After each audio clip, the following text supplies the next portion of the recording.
Ontem à noite nos faltou tempo. Eu queria ler também com vocês o livro de Números, capítulo 1. Capítulo 1.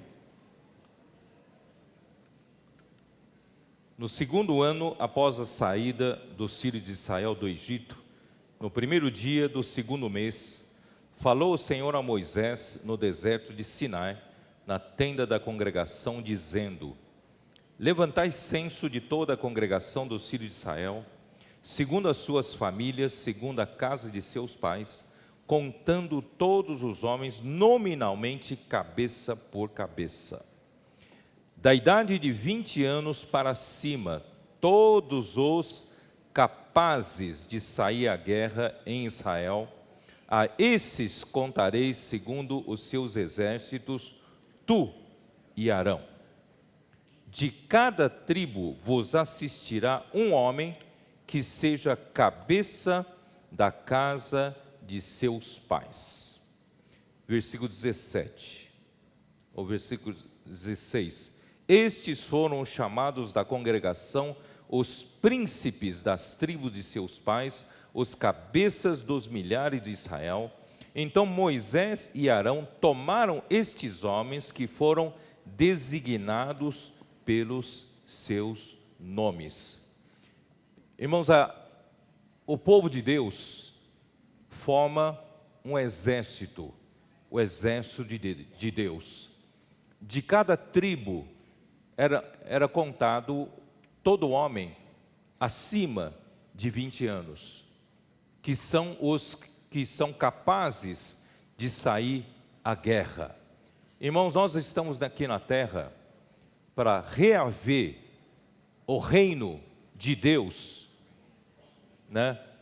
Através da igreja, através de todo esse tempo que nós vivemos aqui na terra, é para trazer o reino de Deus aqui na terra novamente. Então, toda vez que há uma mudança de reino, há uma guerra. E nós estamos no meio de uma guerra. Nós precisamos tomar terra, território para o Senhor. E quem vai tomar terra para o Senhor, o território para o Senhor, somos nós. Todos os que são de 20 anos para cima. Você é um guerreiro? Nosso irmão Vilmar fez essa pergunta. Você é o guerreiro de Deus? Irmão, nós fomos chamados e agora fomos convocados para essa guerra. Não é de outra pessoa, mas essa guerra é sua. Graças ao Senhor, nós somos envolvidos por Deus nessa guerra. E em segundo lugar, para que Deus consiga formar o seu exército, primeiramente Deus precisa estabelecer uma linha de comando. Por isso Deus fala com Moisés, e Arão o auxilia no sacerdócio, e agora Deus manda designar 12 homens príncipes, que são cabeças dos milhares das famílias, das tribos. Portanto, irmãos, e aqui é designado nominalmente, e nós precisamos de liderança. Para que o exército de Deus possa funcionar, nós precisamos de liderança. Deus precisa de líderes. Amém? Amém. Graças a Deus que na obra de Deus, Deus estabeleceu liderança. Mas em todos os aspectos, em todos os níveis, Deus precisa de líderes. E você está sendo aperfeiçoado para ser um líder. Porque sem liderança não se realiza as tarefas. Nós precisamos de liderança. Grupo familiar de cuidado e multiplicação precisa de liderança. Precisa ter um irmão que sempre se preocupa em convocar os irmãos, em reunir os irmãos, se preocupa em cuidar dos irmãos, em ligar para os irmãos, e geralmente a sua esposa coopera, abrindo as casas, liga para as irmãs. Irmãos, é assim que funciona.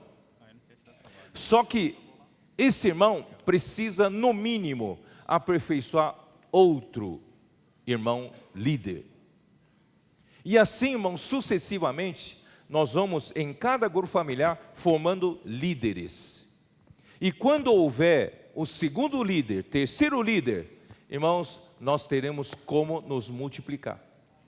Do contrário, quando a gente se multiplica, a gente perde os grupos familiares. Portanto, irmãos, é importante na igreja a formação de líderes. Não diga você, eu sou irmão, eu não tenho perfil para liderança. Não, Deus chamou você, Ele quer treinar você, quer aperfeiçoar você, para você assumir alguma liderança na igreja. Liderança no serviço, né? Liderança em levar os irmãos para pregar o evangelho, liderança em apacentar. Quer dizer, Deus precisa de líderes. E no exército é importante que se designe a liderança, saber bem claro quem está à nossa frente, quem foi designado, né, para essa liderança. Então eu queria comentar isso para vocês, né, e foram levantados esse censo, 603 mil homens e 550, 603.550 homens que eram capazes de sair à guerra. Agora, eu quero dizer o seguinte, nós ontem enfatizamos mais a respeito do sacerdócio. O sacerdócio é para cuidar dos filhos de Deus. O sacerdócio é para cuidar da casa de Deus, do tabernáculo de Deus, e todos os serviços, né, na casa de Deus é para os filhos de Israel, é para os filhos de Deus. E nós, os serviços da igreja, o sacerdócio, serviço sacerdotal e serviço dos levitas é para o cuidado dos irmãos. Qual é o objetivo? Para que os irmãos, né, possam crescer, que a igreja seja edificada e o número se multiplica. Essa é a função do sacerdócio. E qual é a função do exército? O exército, irmãos, é para conquistar novos territórios. Precisamos conquistar novas cidades, levantar igrejas em novas cidades, vida da igreja estabelecida em novas cidades, ou até mesmo na cidade onde nós estamos, precisamos levantar novos bairros. O testemunho do Senhor, a vida da igreja precisa ser levantada nos bairros que ainda não possuem a vida da igreja. Então, essa é a função do exército de Deus. Portanto, essa dupla função da igreja hoje está de acordo com o que Deus estabeleceu quando Ele criou o homem. Gênesis capítulo 1, versículo 26 diz assim: também disse Deus, façamos o homem à nossa imagem, conforme a nossa semelhança, tenha ele domínio sobre os peixes do mar, sobre as aves do céu, sobre os animais domésticos, sobre toda a terra e sobre todos os répteis que rastejam pela terra. Então Deus está preocupado em restaurar o seu domínio aqui na terra por meio do homem. Criou Deus, pois, o homem à sua imagem, a imagem de Deus o criou, homem e mulher os criou. E Deus os abençoou e lhes disse: Deus nos abençoou. Irmãos, a nossa função está debaixo da bênção de Deus. Qual é a nossa função? Sede fecundos, multiplicai-vos, enchei a terra e sujeitai-a. Dominai sobre os peixes do mar, sobre as aves do céu, sobre todo animal que rasteja pela terra. Portanto, irmãos, qual é a missão do homem quando foi criado por Deus? A nossa missão é sermos fecundos. Que é ser fecundo? Essa palavra, em original, significa ser frutífero. Sermos frutíferos, darmos fruto, gerarmos fruto, né? E multiplicai-vos. Então, toda vida precisa gerar vida e reproduzir, se multiplicar. Toda vida que quer perpetuar, que quer ter o futuro, precisa gerar vida, crescer, fazer crescer a vida e no fim multiplicar a vida, reproduzir a vida. Irmãos, o sacerdócio na igreja é para isso. Os serviços na igreja são para gerar vida, são para fazer crescer a vida e são para multiplicar a vida. Se você está servindo em algum serviço da igreja, não tiver essa visão, você é míope. Você precisa enxergar a visão pela qual você serve ao Senhor no seu serviço. Então, todo serviço precisa se preocupar em gerar vida. Todo serviço precisa se preocupar em fazer crescer a vida. Todo serviço na igreja precisa se preocupar em multiplicar a vida, reproduzir a vida. Senão, os nossos serviços da igreja serão meramente burocráticos. Não tem função. A nossa função, irmãos, é atender essa missão que Deus deu ao homem. Sede fecundos e multiplicai-vos. Esse é o trabalho do sacerdócio. E agora tem mais duas palavras. Enchei a terra e sujeitai-a. Enchei a terra e sujeitai-a. É a função do exército. Nós precisamos encher a terra. No Brasil, nós temos 1000 cidades, que nós temos a igreja, tem a vida da igreja. Nós temos ainda mais de 4.500 cidades, segundo o censo, a estatística do IBGE, para conquistar. Ainda tem muitas cidades, ainda tem muitíssima terra para possuirmos. Portanto, irmãos, nós precisamos nos preocupar com esse lado. Não só temos uma vida da igreja maravilhosa, funcionando, gerando vida, fazendo crescer a vida e se multiplicando. Mas, irmãos, nós precisamos ter contato lá fora. Precisamos ir até esses lugares onde não tem ainda o reino de Deus estabelecido, não tem ainda a vida da igreja estabelecida. Nós precisamos chegar a esses lugares, pregar o evangelho. E também na nossa cidade, assim como a cidade de São Paulo, nós temos ainda tantos bairros numerosos não alcançados. E cada bairro aqui em São Paulo é maior do que muitas cidades no Brasil. Portanto, irmão, nós temos muita tarefa para fazer. Eu quero dizer uma coisa, o Senhor está nos dando um caminho.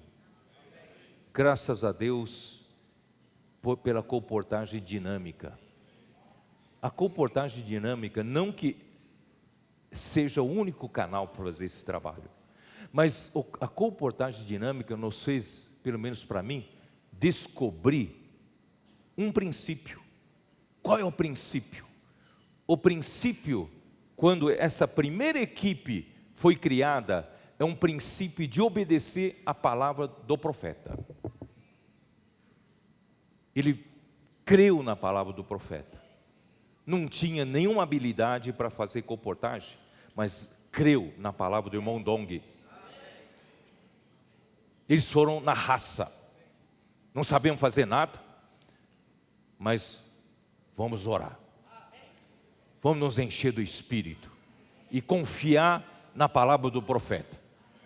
E eles saíram com cara e coragem, cheio do Espírito. Irmãos, isso que fez toda a diferença. Eles estavam cheios de Deus. E quando eles chegam a pessoa, mesmo de uma maneira rápida, eu quero orar por você, eu posso orar por você. E a pessoa, imediatamente, através da oração, percebe que Deus mandou essa pessoa para orar por ela.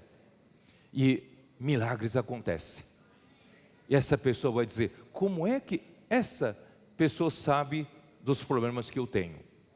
E começam a se descobrir, vir à tona aqui os problemas do homem. E qual homem hoje não tem problemas? Então, Deus opera depois da oração, milagres acontecem, sinais acontecem, né?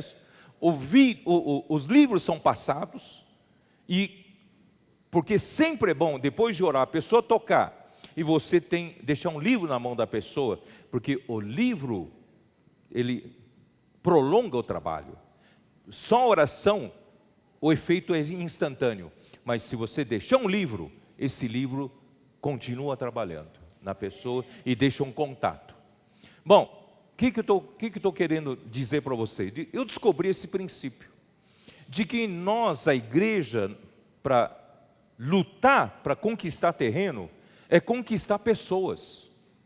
Nós não estamos aqui para conquistar realmente essa área aqui do terreno, mas conquistar as pessoas que moram nessa área. Então, conquistar pessoas, irmãos, é a função do exército.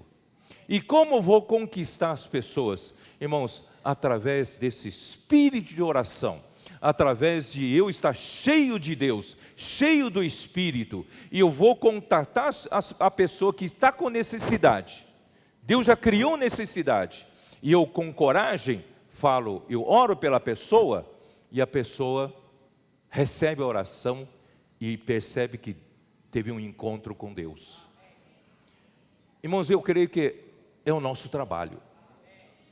Não é só dos comportores dinâmicos, é de todas as 12 tribos, de todos os que foram contados para a guerra, todos os irmãos e irmãs que estão aqui, vocês precisam ter experiência com isso. Durante um dia, quantas oportunidades nós não temos de orar por uma pessoa? Só não tem quando você não procura. Se você procura, você começa a perceber, tem essa percepção, você vê que tem muitos momentos que o Senhor coloca uma pessoa na tua frente, é só você ter coragem de dizer: eu posso orar por você? Milagres acontecem. Talvez na primeira vez você tenha medo de fazer, mas quando você vê o resultado, você vai pegar graça, pegar gosto por isso. Você vai continuar fazendo e não vai parar mais. E tem uma camiseta que pode ajudar a igreja também a sair.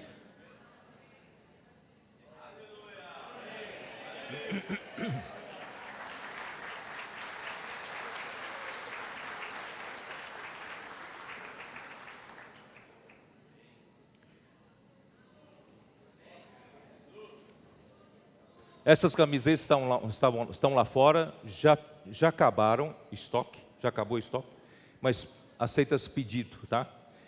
Mas eu quero dizer, você pondo uma camisa dessa, já te dá autoridade.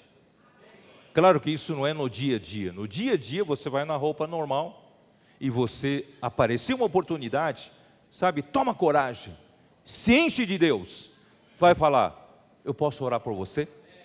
Você vai ver milagre acontecer. Por isso, irmão, daqui para frente é bom sempre a gente levar um livro, alguns livros na mochila, e levarmos pelo menos jornal Árvore da Vida na mochila. O que vocês acham? Depois que você ora com uma pessoa, tem que deixar alguma coisa? É ou não é? Dá para praticar isso ou não? De um lado, vamos tornar a vida da igreja mais desfrutável ainda. Os serviços excelentes. E a vida da igreja realmente produzindo vencedores. Mas por outro lado, irmãos, todos nós também fazemos parte do exército. Que tal a gente de hoje em diante não desperdiçar a oportunidade? Quando aparece uma oportunidade, eu oro com a pessoa. Tem uma irmã no meu grupo familiar que diz que ela tem a oportunidade de todos os dias ter contato com muitas pessoas muito carentes, muita necessidade, às vezes desempregadas, não tem dinheiro nem de ônibus, nem coisa para comer e tal, e ela estava preocupada, e ouvindo esses problemas, está sobrecarregada dos problemas dos outros. Ela quer saber como ajudar, vamos comprar cesta básica, como ajudar e tal. Eu disse para ela, olha, melhor ajuda é ela ter um encontro com Deus. Irmãos, nós não conseguimos ajudar o problema de todo mundo. Nós não conseguimos. Mas Deus consegue.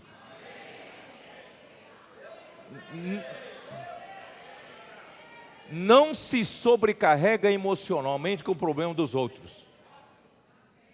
Mas leve Deus para a pessoa. Deus vai cuidar dela. É ou não é? Vamos orar com a pessoa. A pessoa vai ter encontro com Deus. Os empregos serão achados.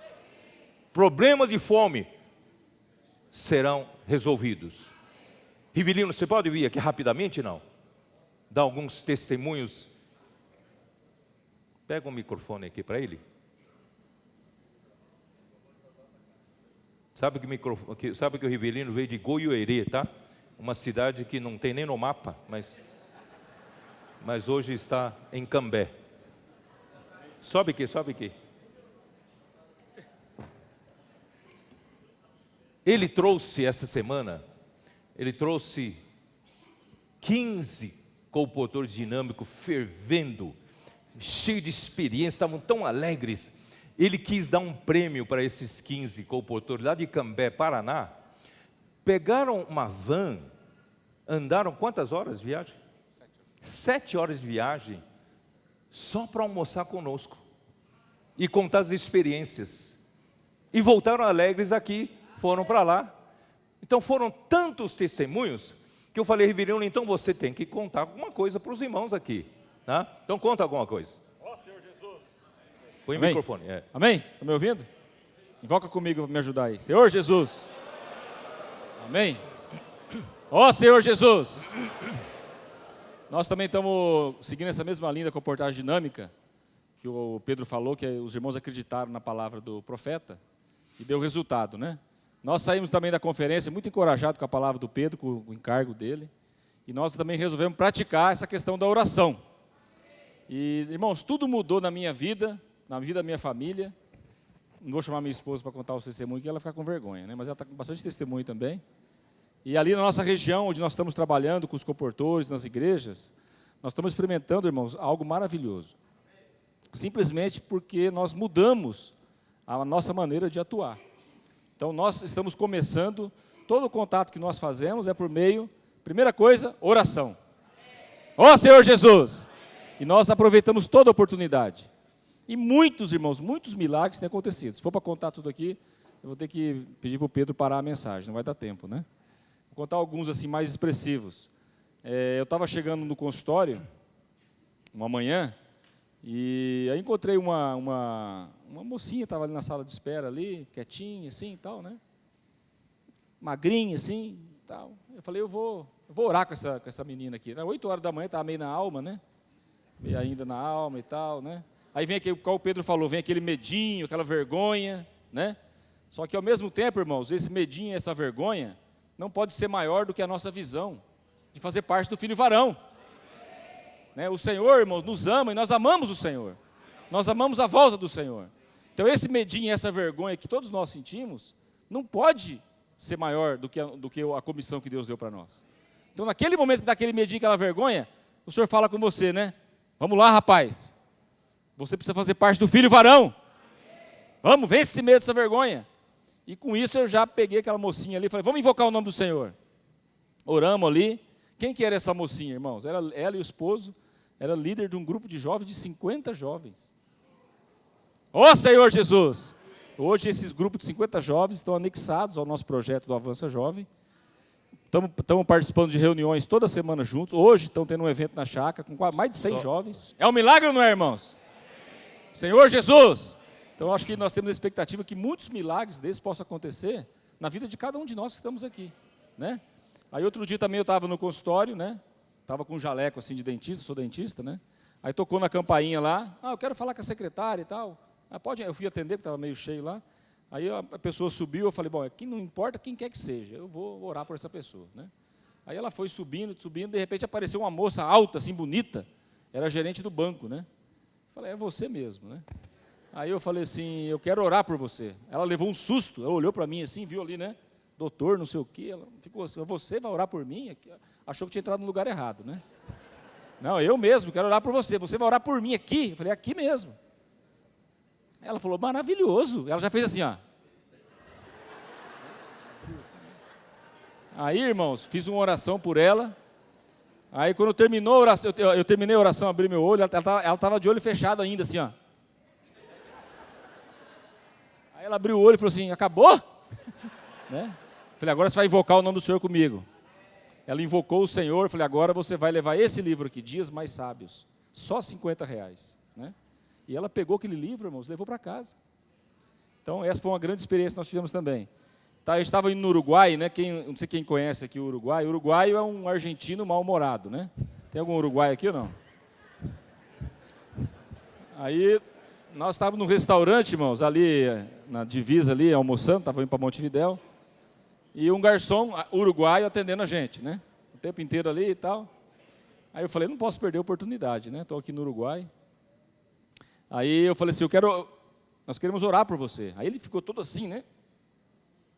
Não, mas você tem algum pedido de oração? Aí ele falou assim, não tenho pedido não. Não, mas você não vai casar, tua família e tal? Não. Aí, irmãos, ele começou a contar a vida dele para nós. Né, como o Pedro falou, né? A pessoa começa a contar a vida dele para você, é uma coisa incrível. Né? Como o Amir falou lá no treinamento de comportagem dinâmica, irmãos, quando você ora, você chama uma pessoa para orar com você, irmãos, você está trazendo o reino de Deus ali naquela esfera. Por quê? Porque a pessoa percebe que você está preocupado com ela. Irmãos, é uma coisa incrível, irmãos, incrível, incrível, como que isso é verdadeiro, né? Aí nós oramos ali pelo garçom. Ah, tá. Não, desculpe. Antes, o irmão tinha falado assim, Rivelino, hoje nós vamos chupar um sorvete de queijo com goiabada. Ficaram com vontade, né? Você tem que experimentar esse sorvete, só tem aqui nesse restaurante sorvete de queijo com goiabada. Aí, pedimos o sorvete de queijo com goiabada, ele falou assim, ó, infelizmente acabou o sorvete, não tem mais sorvete, né? Porque a gente faz aqui no restaurante sorvete, mas acabou e tal. E não vai dar e tal. Aí trouxe um outro lá, né, outro sorvete. E depois nós oramos por ele, né, depois disso nós oramos por ele, e ele ficou muito alegre, invocou o nome do Senhor, ficou muito alegre, né, o Uruguai ficou alegre. Ó, irmão, que milagre, né? É um milagre. Tem algum uruguai alegre, aqui? Milagre. Perdoa, viu, irmãos? Isso, pediu. Aí ele contou toda a vida dele, nós oramos pelo casamento dele, tudo. Irmãos, aí nós pedimos a conta, tudo. Passou 10 minutos, irmãos, esse garçom entra pela porta da frente, todo suado. O que ele veio trazer para nós? Ó, tiveram a visão, hein? Ele foi 2 quadras, irmãos, buscar um sorvete de queijo com goiabada para nós. Ó Senhor Jesus! Quando que um garçom fez isso para você? O garçom fala que não tem, né? Ele saiu, irmãos, do restaurante porque ele viu ali a autoridade de Deus. Ele viu ali que nós ajudamos ele, que alguém se preocupou com ele. Senhor Jesus! E o último testemunho, né? Tem muitos, tá? Mas esse último que o Pedro gostou também. Os irmãos, esses comportores, né? Estavam andando na rua, pararam na frente da farmácia. O irmão viu que tinha um rapaz na farmácia, estava meio nervoso, né? Estava meio assim, nervoso e tal, nervoso. Aí o irmão falou, não, eu estou sentindo que você não está muito bem, eu quero orar por você. Aí o cara, que você quer orar por mim? Por quê? Tal. Ficou meio assim, né? Não, eu quero orar por você. Aí o cara deu uma resistida assim. Não, mas vamos orar por você agora. Não, então tá bom, ora aí, ora aí. Aí, irmãos, começaram a orar na frente da farmácia por esse jovem. E ora. De repente, o irmão terminando a oração, a pessoa chorando. Chorando. Começou a soluçar, o irmão ficou assustado. Né? O que foi que aconteceu? O que foi que aconteceu? O que você fez? O que você fez? Eu falei, por quê, rapaz? Ele mostrou o revólver, irmãos. Ele estava entrando para assaltar a farmácia. Ó Senhor Jesus! E ele se arrependeu ali, irmãos. Falou assim, eu não vou mais fazer isso. Eu quero agradecer você por você ter feito isso comigo. Uma experiência fantástica, irmãos, né? E depois tem outras experiências até de suicídio também. De pessoas que queriam se matar. A pessoa tinha comprado um revólver, de manhã comprou para se matar. E o irmão abordou, o irmão está até aqui, o Rodrigo, né? Abordou essa essa senhora no calçadão lá de Londrina, e ela falou assim, vem cá, vem cá, vem cá, vem cá, o que está acontecendo? O que está acontecendo que você quer orar por mim? O que está acontecendo? Quem te falou alguma coisa?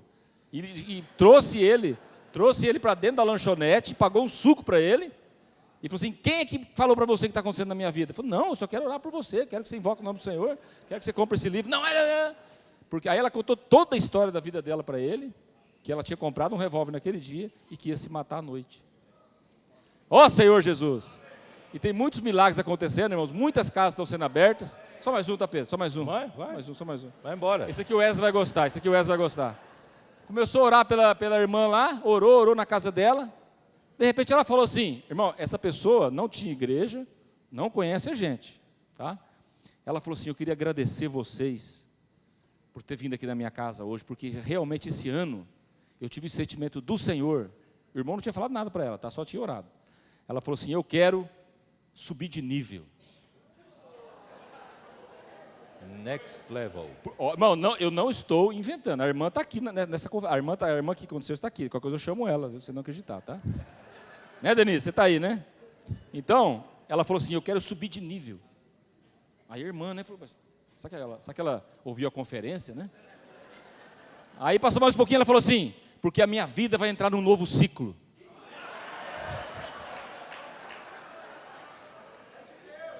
A irmã falou assim, meu Deus, né? Irmão, passou um pouquinho, ela falou assim, porque a minha casa vai ser um grupo familiar. Eu quero que a minha casa seja um grupo familiar. E os missionários que vêm aqui, eu quero hospedar todo mundo. A partir de agora eu quero que vocês venham aqui na minha casa. Aí grupo familiar, né? Aí depois, para fechar o pacote, ela falou assim, e eu também quero promover, eu estava pensando já em promover um chá de mulheres. E nós temos um chá de mulheres marcado lá semana que vem, né? Irmão, quem é que revelou tudo isso para ela? Se não foi o Espírito, né? Senhor Jesus! Amém. Amém. Obrigado.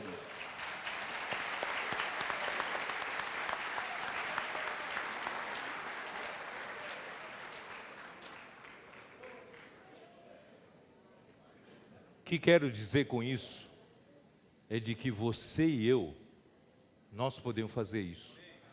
No nosso dia a dia. Dá ou não dá para fazer isso? Lá fora, está precisando de nós. Eles precisam ter um encontro com Deus. Mas Deus vai aparecer a essas pessoas através de nós. Se nós não nos dispusermos para ir até elas, Deus não vai se encontrar com elas. Então, porque você não se dispõe para, durante todos os dias, ficar atento às oportunidades que aparecem, que Deus dá para você? Que tal? Irmãos, eu acredito que é dessa maneira que nós vamos influenciar o mundo. É dessa maneira que nós seremos a luz do mundo e o sal da terra. Acredita ou não acredita? Daqui para frente, esse vai ser o nosso trabalho. Todos nós, no nosso dia a dia, cotidiano, você vai ver que seu dia vai melhorar. O seu humor vai melhorar. Né? Você não vai cair em angústia nem depressão. Você vai ter motivo para viver todos os dias. Irmão, levando esse Deus para as pessoas. Isso é o trabalho de exército, do exército. Aleluia por isso. Enchei a terra e sujeitai-a. Como nós vamos sujeitar essa terra? Como vamos dominar essa terra? É por Deus no coração das pessoas. Não é? Ó Senhor Jesus.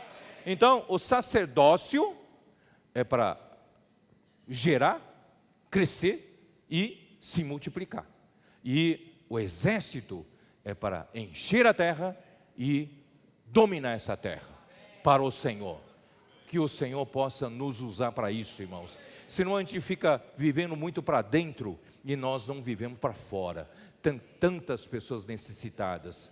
Quando o Senhor Jesus veio aqui na terra, Ele teve compaixão, se compadeceu da multidão, porque eram como ovelhas sem pastor, aflitas e exaustas. E hoje a situação não é diferente.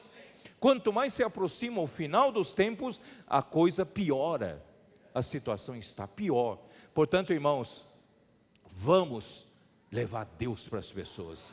Vamos levar esse alento para as pessoas e não se esqueçam de carregar livros na sua mochila, não se esqueçam de pelo menos jornal Árvore da Vida na sua bolsa, tá bom? Ó Senhor, Jesus é o Senhor. Bom, e que faltava completar, eu queria completar ainda a mensagem de ontem, 1 Crônicas 22, o rei Davi,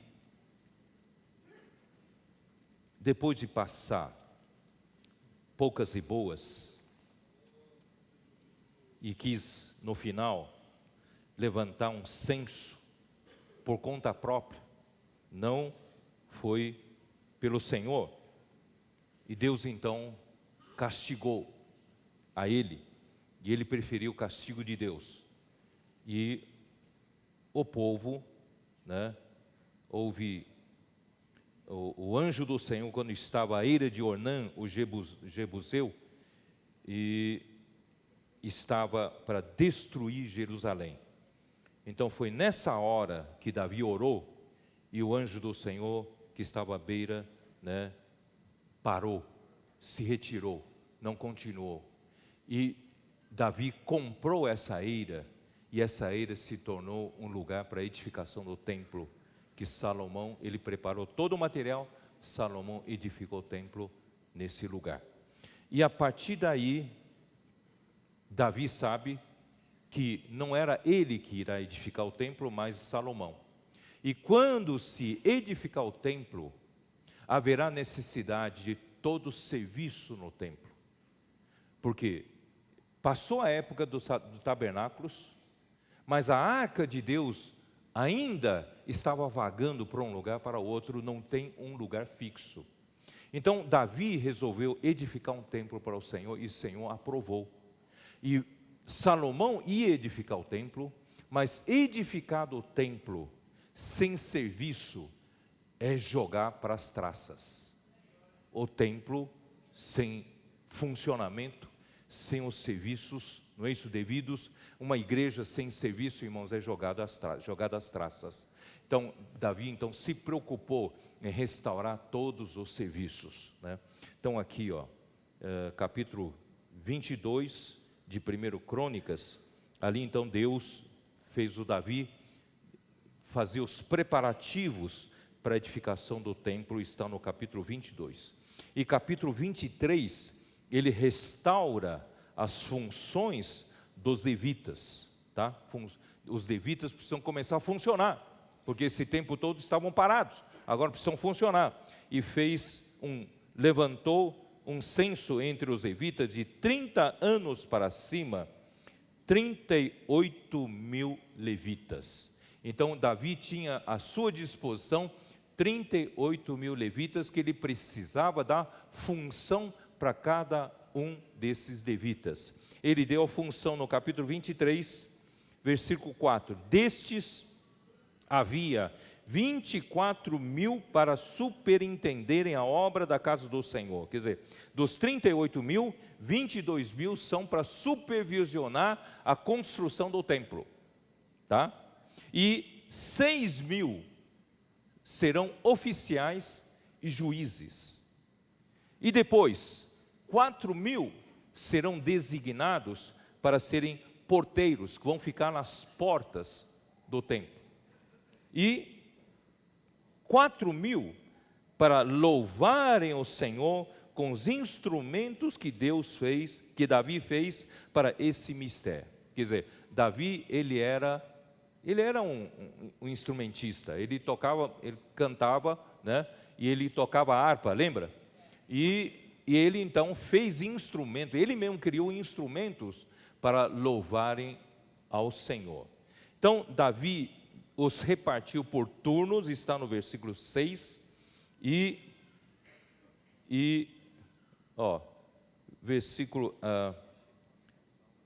versículo 13, o filho de Arão e Moisés, Arão foi separado para servir no Santo dos Santos, ele e seus filhos perpetuamente, e para queimar incenso diante do Senhor, para o servir e para dar bênção em seu nome eternamente.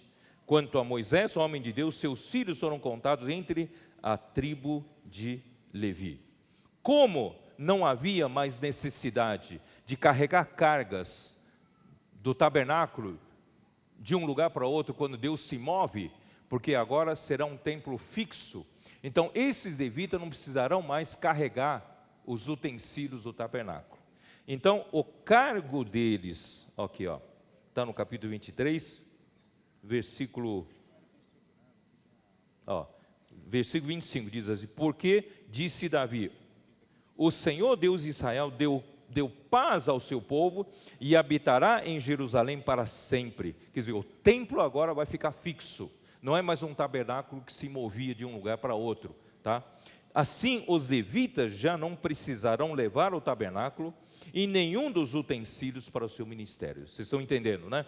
Então agora os levitas não precisam mais carregar, né, o tabernáculo, porque segundo as últimas palavras de Davi, foram contados os filhos de Levi de 20 anos para cima. O cargo deles era assistir os filhos de Arão no ministério da casa do Senhor, nos átrios e nas câmaras, na purificação de todas as coisas sagradas e na obra do ministério da casa de Deus, a saber, os pães da proposição, a flor de farinha, profeta. Eu quis ler isso aqui para você ver. De novo, Davi é instruído por Deus para deixar tudo organizado, tudo coordenado, tudo bem feito.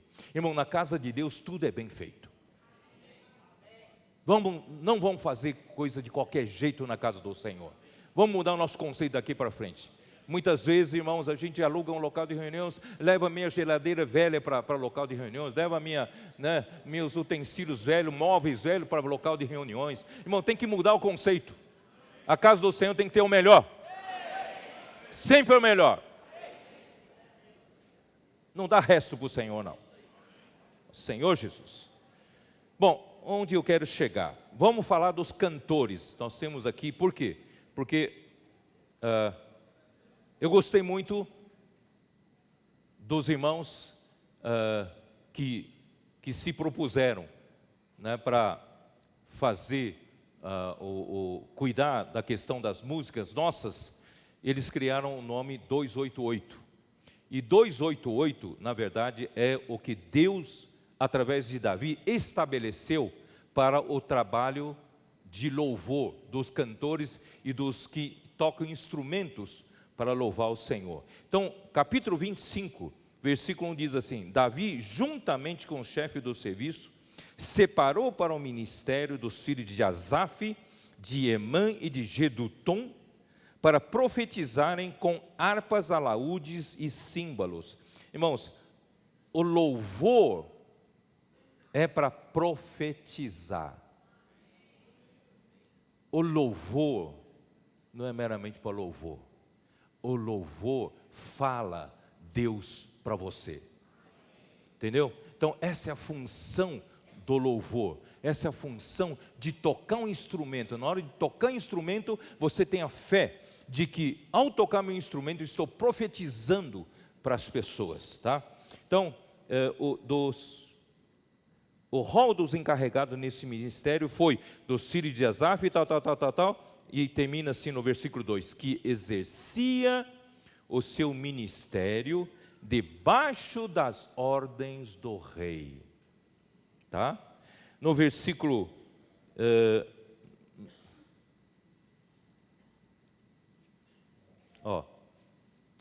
no versículo 6, todos estes estavam sob a direção, respectivamente, de seus pais, para o canto da casa do Senhor, com símbolos, alaúdes e harpas, para o ministério da casa de Deus, estando Asaf, Jedutum e Emã debaixo das ordens do rei.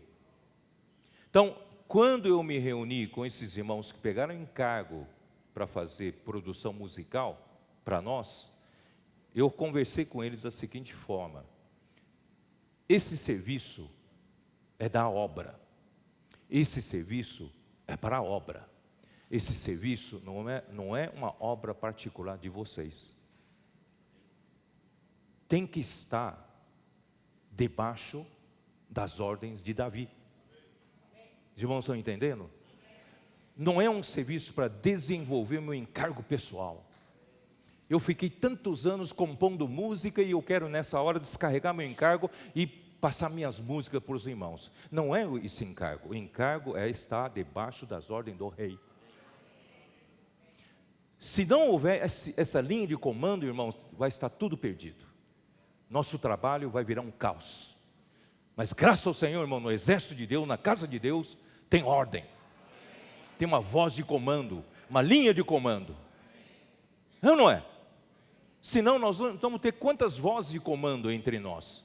Então, tudo que se fizer em qualquer serviço, no tempo de Moisés, estava debaixo das ordens de Moisés, das ordens de Deus.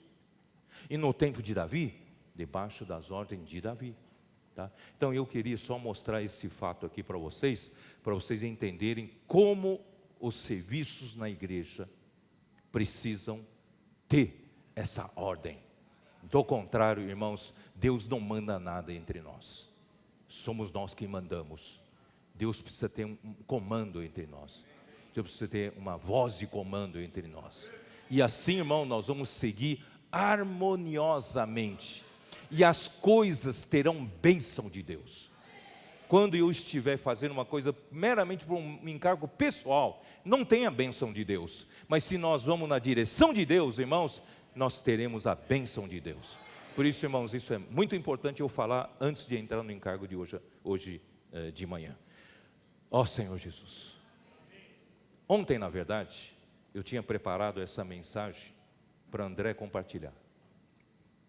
Eu ia preparar a sinopse para André compartilhar. Falei, mas eu não vou jogar André assim né? Por quê? Porque era uma mensagem de ontem à noite muito difícil de compartilhar. Porque tinha que seguir muitos versículos para os irmãos entenderem, para os irmãos entrarem no encargo. Então, irmãos, era muito difícil compartilhar. Mas graças ao Senhor, o Senhor deu graça. E eu não queria jogar o André nessa fria, né? Nessa fria, para ele de repente ter de entrar então eu compartilhei essa mensagem ontem. E hoje eu gostaria de finalizar as 24 mensagens com essa mensagem intitulada por A Nossa Identidade Ministerial. Irmãos, é uma coisa muito importante. Nós sabemos onde nós estamos. A nossa linha ministerial qual é? Para onde nós vamos? Nós temos certeza disso? Nós temos segurança disso? Ou não? Irmãos, é muito importante você e eu termos segurança naquilo que estão fazendo. Se eu não tenho segurança naquilo que eu estou fazendo, irmão, não vou fazê-lo bem. Então, o Senhor precisa nos dar visão clara sobre a nossa linha ministerial. Então, vou começar falando de 1 Coríntios. Dos problemas que Paulo encontrou em 1 Coríntios, teve problema de divisão, problema de preferências, problema de fornicação, problema de litígio entre os irmãos, problema da prostituição, problema do casamento. Ele respondeu questões sobre casamento. E também, irmãos, foram se estendendo, problema de autoridade, problema no partir do pão, e um monte de problemas que Paulo foi resolvendo. Mas o problema principal não eram esses problemas. O problema principal surgiu quando o Apolo apareceu lá em Corinto. Não que Apolo quisesse fazer algum mal. Apolo era uma pessoa preparada por Deus. Era uma pessoa que era o quê? Deus lhe deu um talento de ser eloquente e saber explicar muito bem as Escrituras, e ele provava para os judeus que Jesus era o Messias, Cristo era o Messias, né? Então assim, não estava em Apolo, mas processualmente houve um erro, e esse erro causou todos os problemas. Então, vamos dar uma olhada em Atos 18, vou partir daqui para a gente explicar o que eu quero falar hoje. Atos, capítulo 18, né?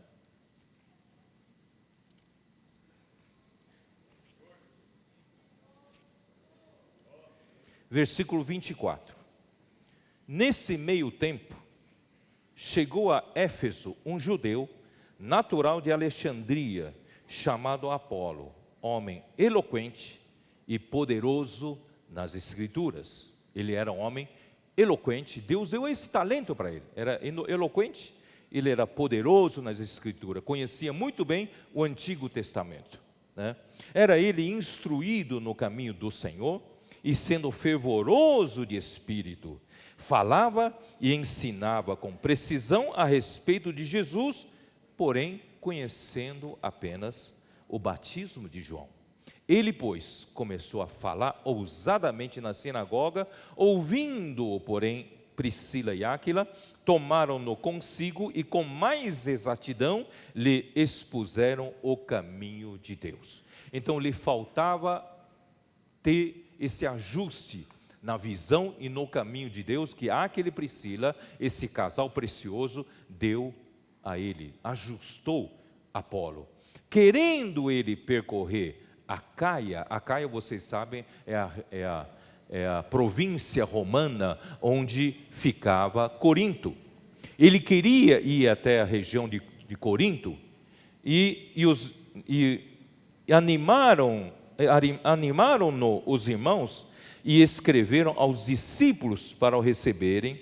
Tendo chegado lá em Corinto, auxiliou muito aqueles que mediante a graça haviam crido, porque com grande poder convencia publicamente os judeus, provando por meio das Escrituras que o Cristo é Jesus. Então, irmãos, não tem nada de errado. O Senhor pode usar uma pessoa, né, com seu talento e também começar, né, a ajudar a igreja ou ajudar as igrejas. Só que, irmãos, quando você lida com a obra, quando você lida com as igrejas, você precisa saber que tem a liderança da obra. O certo seria ele esperar Paulo chegar em Éfeso e ter comunhão com Paulo, e depois ele ir debaixo da comunhão para Corinto. Esse seria processualmente correto. Talvez por ignorância, por não saber, porque isso como eu disse ontem, a igreja é uma coisa nova, é nova cultura. As pessoas não tinham essa visão. Então, por causa de um erro tão inocente, mas esse erro causou um problemão. Isso é para nos ensinar, irmãos, que onde nós estamos existe uma linha ministerial, existe uma linha da obra, existe a liderança da obra.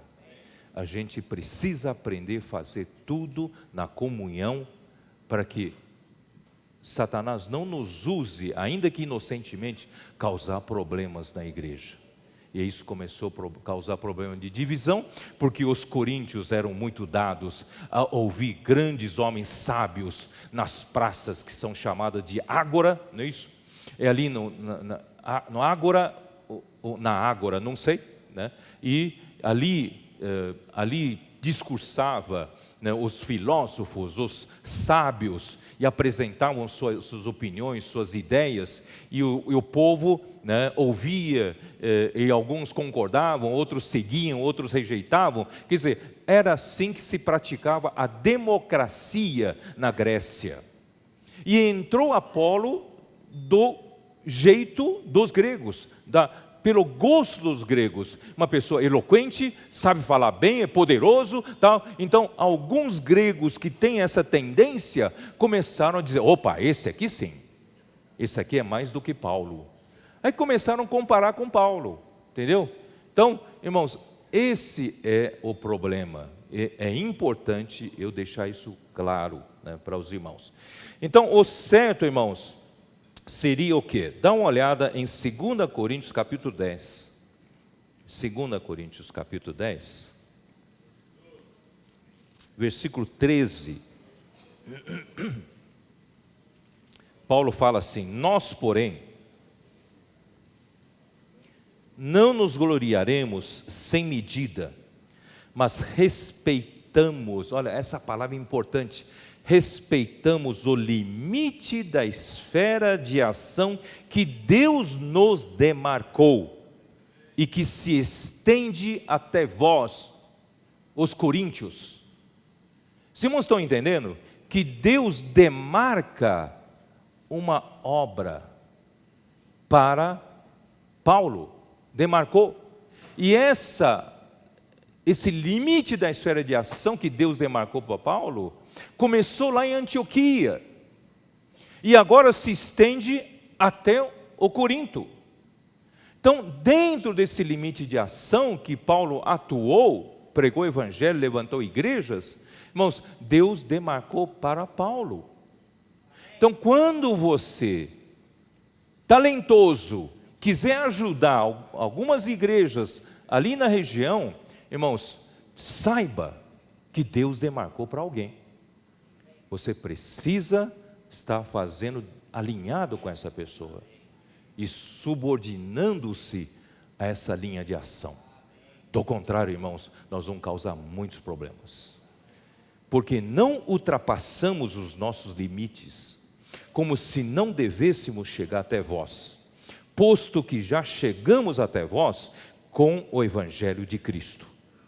Não nos gloriamos fora de medida nos trabalhos alheios, e tendo esperança de que, crescendo a vossa fé, seremos sobremaneira engrandecidos entre vós, dentro da nossa esfera de ação, a fim de anunciar o evangelho para além das nossas fronteiras, sem com isso nos gloriarmos de coisas já realizadas em campo alheio.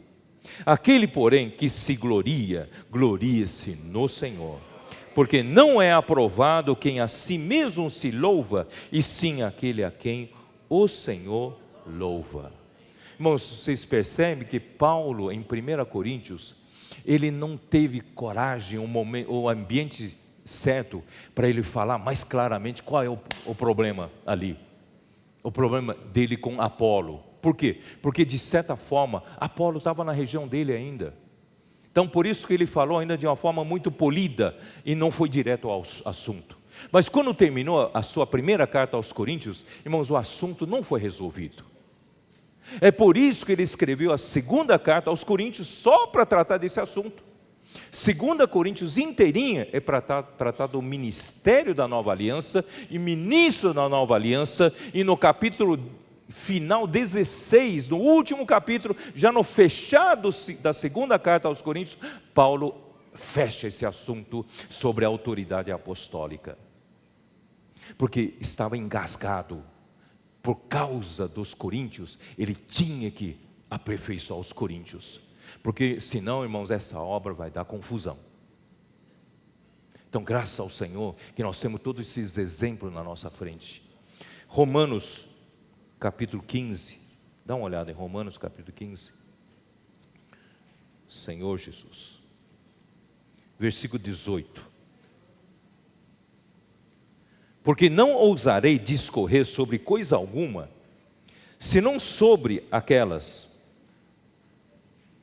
que Cristo fez por meu intermédio, para conduzir os gentios à obediência por palavra e por obras, por força de sinais e prodígios, pelo poder do Espírito Santo, de maneira que desde Jerusalém e circunvizinhanças até Ilírico, irmão, Ilírico chega até Acaia, tenho divulgado o Evangelho de Cristo, esforçando-me deste modo por pregar o Evangelho, não onde Cristo já for anunciado, para não edificar sobre fundamento alheio.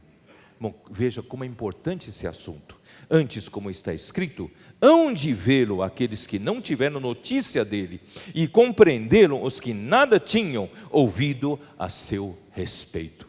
Então, essa questão é a questão crucial. Crucial.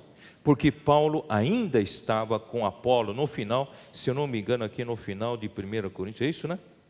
1 Coríntios 16, 1 Coríntios 16, versículo 12. Acerca do irmão Apolo, muito lhe tenho recomendado que fosse ter convosco em companhia dos irmãos, que de modo algum era vontade dele ir agora. Irá, porém, quando se lhe deparar boa oportunidade. Quer dizer, Paulo então, quando chegou ali, já tinha uma certa comunicação com Apolo. Então, 1 Coríntios, Paulo não teve ambiente de tratar desse assunto de uma maneira ainda mais, mais incisiva. Por isso ele foi tratar em 2 Coríntios. Mas esse problema, graças a Deus para nós, irmãos, 2 Coríntios escancara o ministério da nova aliança. Quem são os ministros da nova aliança? Irmãos, no fim das contas mostra a autoridade apostólica de Paulo, isso tudo nos beneficia. Então tudo isso que aconteceu, embora parecia uma coisa ruim, mas virou um benefício para nós, né? Então louvo ao Senhor por isso. Bom, eu vou continuar. Aí, por isso que Paulo segue em 1 Coríntios, ele começa de um lado, né, ele fala, para que tem preferências entre mim e Apolo, né? Paulo plantou, Apolo regou, mas crescimento quem dá é Deus. Ele fala, nós no máximo somos o quê? Cooperadores de Deus. Vós é que sois a lavoura de Deus, o edifício de Deus, né? Depois ele fala que nós somos servo de Deus, e cada servo veja como edifica sobre o fundamento que é Cristo. Se você edificar com madeira, feno e palha, tudo isso será queimado. E nós não recebemos. Quem está me edificando hoje com madeira, feno e palha, não vai para a perdição eterna. Se a obra de alguém se queimar, esse alguém, ele passará, não é isso que está falando? Ó Senhor, deixa eu ver, onde está?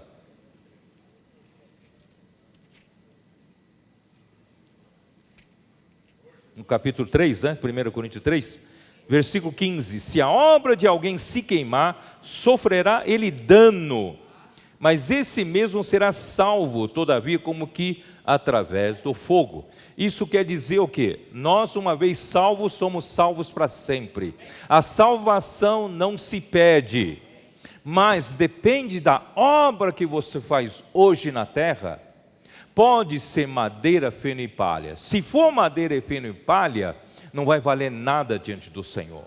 Quando vier a provação de fogo, toda a sua obra será queimada. Irmãos, mas você será salvo, porém, como que através do fogo. Você sofrerá dano. Por que você sofrerá dano? Você não terá galardão no reino dos 1000 anos.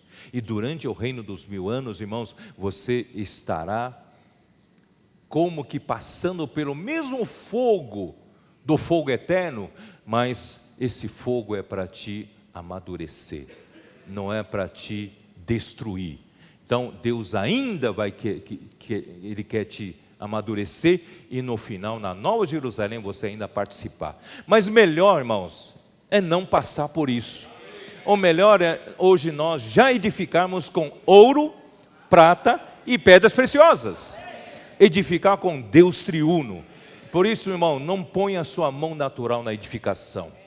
Tudo fazer dentro do que Deus mandou, na ordem de Deus, na disciplina de Deus, né? Se você vai atuar na esfera de ação de Paulo, façam na comunhão com Paulo. Você vai estar junto com Paulo, edificando com ouro, prata e pedras preciosas. E quando vier o reino milenar, a sua obra não será queimada, você será convidado para participar do reino milenar e participar das bodas do Cordeiro durante 1000 anos, tá?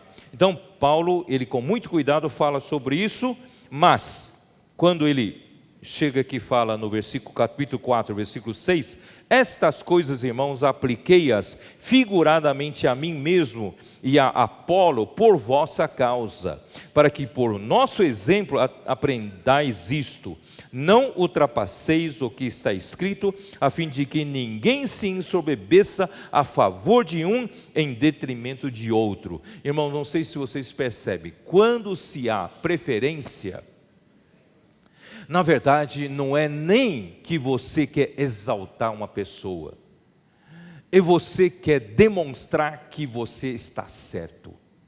Você se ensoberbece da sua preferência. É para você mesmo, no fim é para o seu próprio ego. Quando a gente torce para um, torce para o outro, não é isso? É como torcer para um time, certo? A gente briga por causa do futebol, né? Aqui, ultimamente, estão se brigando por causa do partido político, né? E a gente briga porque eu sou, né, o Grêmio e Internacional, né? O Esas estão ali com o Miguel, o irmão dele, certo? Um é de cada time. Então, irmãos, a gente, na verdade, usa aquilo para se ensoberbecer, né? Os corintianos falam, eu sou corintiano, né? Os palmeirenses, eu sou palmeirense. Então, assim, irmãos, eu sou de Apolo, eu sou de Paulo. Na verdade é para se ensoberbecer. É ou não é? Para se ensoberbecer. E Paulo, até agora, ele foi muito polido, ele colocou na posição igual que Apolo. Mas para os coríntios, ele não tem posição igual. Para os coríntios, ele gerou os coríntios pelo Evangelho, né? Aqui Paulo então chega no versículo 14, ele não aguenta, ele fala, não vos escrevo estas coisas, estou no capítulo 4 de 1 Coríntios, tá?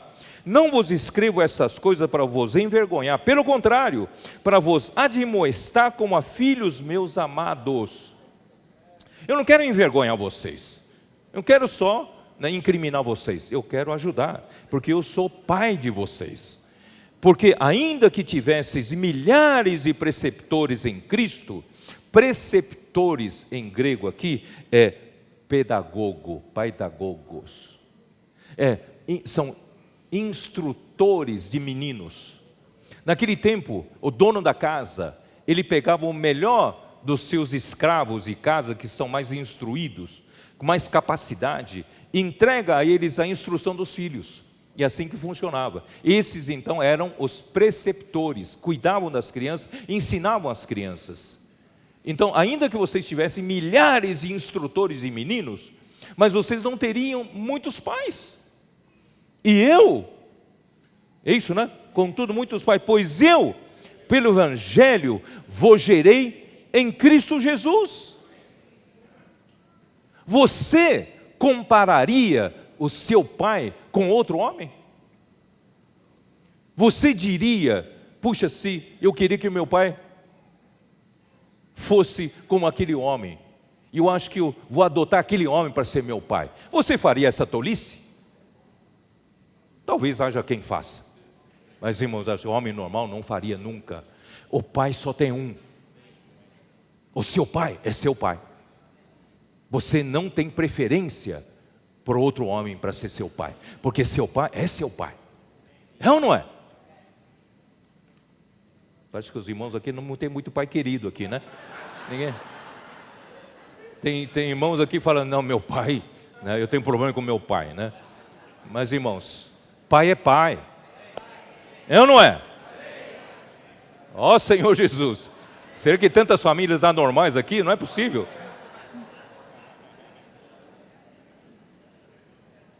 Eu não comparo meu pai com outro homem, por melhor que seja. Meu pai é meu pai que me gerou, me criou, é ou não é? Então, irmãos, Paulo, não se pode colocar Paulo no mesmo nível de Apolo. Paulo gerou a igreja em Corinto. Apolo foi depois, com a sua eloquência, ajudar em alguma coisa. Mas é diferente, a posição é diferente. A posição de pai nunca deixa de ser pai. É ou não é? Então, admoesto-vos, portanto, a que sejais meus imitadores. Por esta causa vos mandei Timóteo, que é meu filho, amado e fiel no Senhor, o qual vos lembrará os meus caminhos em Cristo Jesus, como por toda parte ensino em cada igreja. Irmãos, dentro da esfera de ação, dos limites da esfera de ação que Paulo atuava, a obra que Deus entregou para ele, Deus demarcou essa obra para ele. Irmãos, Paulo tinha os seus caminhos. Irmão Dong nos ajudou tantos anos com o seu ministério. Ele tinha o seu jeito de levar. Ele tinha os seus caminhos. E esses caminhos são dele, mas também em Cristo Jesus. Meus caminhos em Cristo Jesus. Então Deus usa o seu servo do jeito que Ele quer usar. Então tem uma linha de obra, tem os seus caminhos, próprios caminhos. Não queira você inventar outro caminho. E não tem bênção. Se você seguir os caminhos dessa obra, você vai ter bênção, né? São os meus caminhos em Cristo Jesus, pois, onde está? Como por toda parte ensino em cada igreja, em toda parte Ele ensina. Essa é a linha de ação dessa obra. E nós precisamos, irmãos, atentar para isso, tá? Bom, ó Senhor Jesus, vamos lá. Vamos seguir. Em 1 Coríntios 9, aí Paulo se torna um pouco mais incisivo. Versículo 1. Não sou eu, porventura, livre? Não sou apóstolo? Não vi Jesus, nosso Senhor? Acaso não sois fruto do meu trabalho no Senhor? Se eu não sou apóstolo para outrem, certamente o sou para vós outros, porque vós sois o selo do meu apostolado no Senhor. Ora, se Paulo não era apóstolo, né, para Espanha, alguma cidade na Espanha, porque ele não chegou até lá, mas irmãos, para Corinto, ele era apóstolo. Deus o enviou para pregar o evangelho e gerou a igreja em Corinto. Portanto, irmãos, Paulo, ele precisava pouco a pouco ajudar os coríntios a ver essa questão na obra, porque senão vira um caos, vira um problema, tá? Então, qual é a origem de Paulo? Vamos lá para Atos 13, que você já conhece, vamos lá? Acho que vale a pena a gente rever aqui, ó.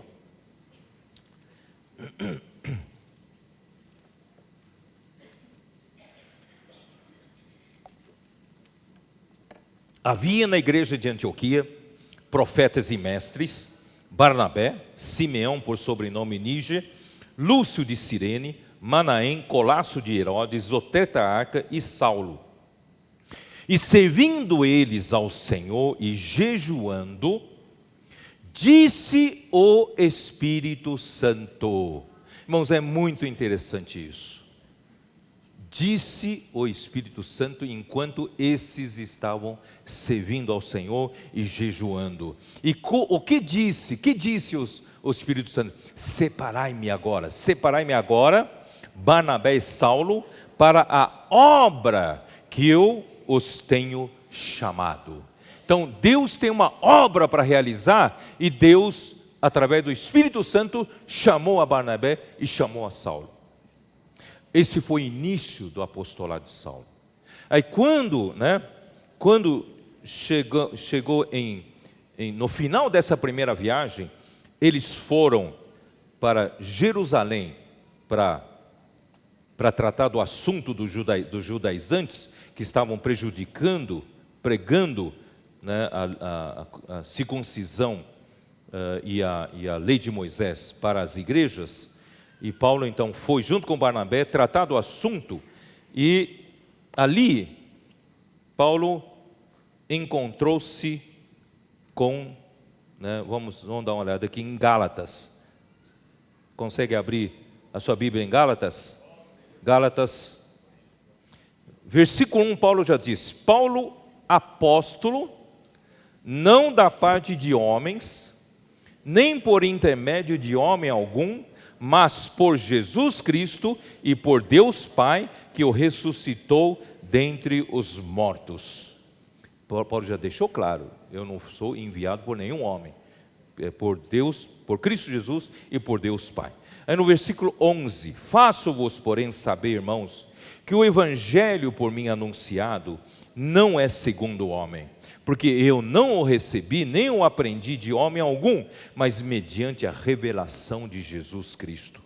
Porque ouvistes qual foi o meu proceder outrora no judaísmo, como sobremaneira perseguia eu a igreja de Deus e a perseguia e a devastava. E na minha nação, quanto ao judaísmo, avantajava-me a muitos da minha idade, sendo extremamente zeloso das tradições de meus pais.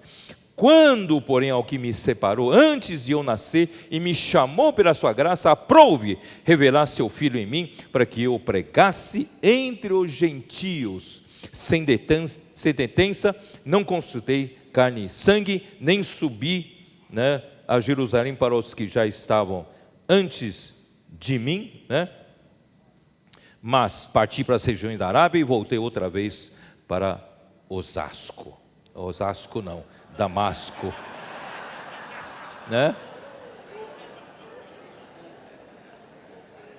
E Osasco realmente é alguma coisa, Está até na Bíblia, viu Douglas?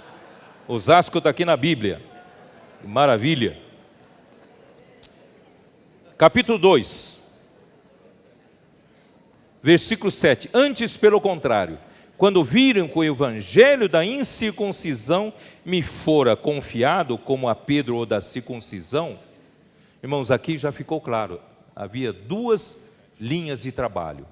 Uma linha começou com Jerusalém, no dia do Pentecostes, vocês sabem da história, veio o Espírito Santo, não é isso?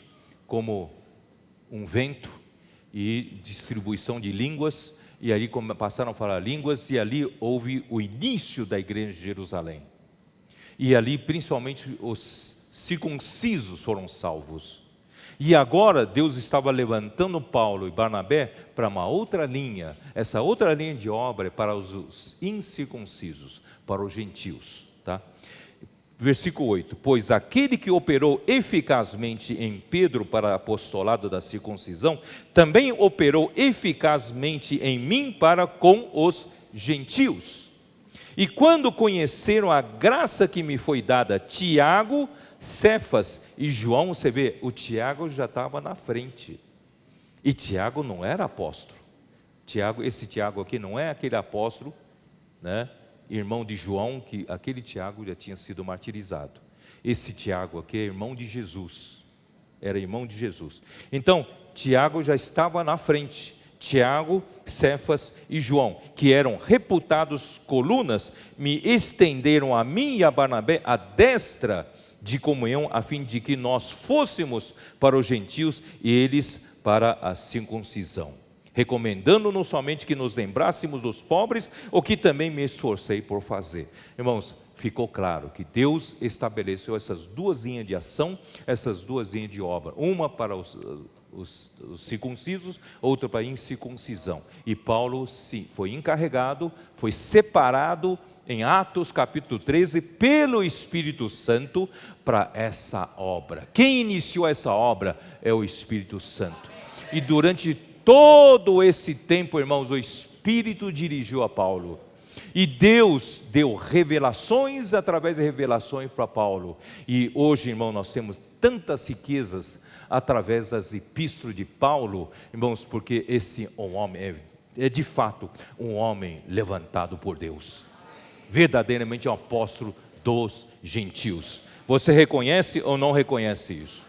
Então, graças ao Senhor, nós temos isso. Aí quando chegou, ó Senhor Jesus,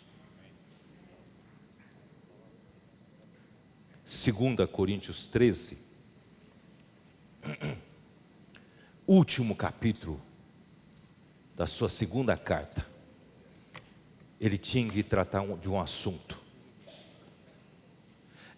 Versículo 1, esta é a terceira vez que vou ter convosco. Primeiro, eu faço essa pergunta. Paulo diz que era a terceira vez. que ia para Corinto? Era a terceira vez? Quem sabe? Pelos registros da Bíblia, era a segunda vez, né? A primeira vez foi na sua segunda viagem, e agora na terceira viagem, ele estava indo pela segunda vez, mas aqui fala terceira vez. E no capítulo anterior, 12, versículo 14 também, eis que pela terceira vez estou pronto a ir convosco, tá? Então, irmãos, ficou uma dúvida em mim, era segunda ou terceira? Aí eu fui lendo, pesquisando, alguns falam que houve uma segunda visita de Paulo a Corinto que não foi registrado. Talvez tenha escrito mais cartas que não foram publicadas. Então há todas essas, né, suposições, inferências, tal. E eu fui pesquisar. Em 2 Coríntios, capítulo 1 ainda, dá uma olhada. 2 Coríntios, capítulo 1.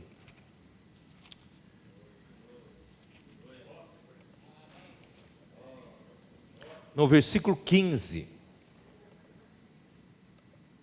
Com esta confiança, resolvi ir, primeiramente, encontrar-me convosco, para que tivesseis um segundo benefício. Então é segunda vez, para que tivesseis um segundo benefício. E por vosso intermédio passar a Macedônia, e da Macedônia voltar a encontrar-me convosco, e ser encaminhado por vós para a Judéia. Mas o roteiro que ele fez não foi esse. Ele foi por terra até Troade, de Troade ele desceu pela Macedônia e depois foi para Corinto, não foi? Mas aqui está escrito que ele iria de Éfeso diretamente para Corinto. Dá para projetar aquele mapa que eu pedi para preparar? Aqui, ó. Paulo, então, a linha vermelha é o que Paulo de fato fez, né, na sua terceira viagem. Éfeso está aqui, né? Éfeso está aqui, está vendo? Então ele de fato partiu de Antioquia e foi até Éfeso. E ele permaneceu, vou falar daqui a pouquinho, ele permaneceu 3 anos em Éfeso, porque ele queria...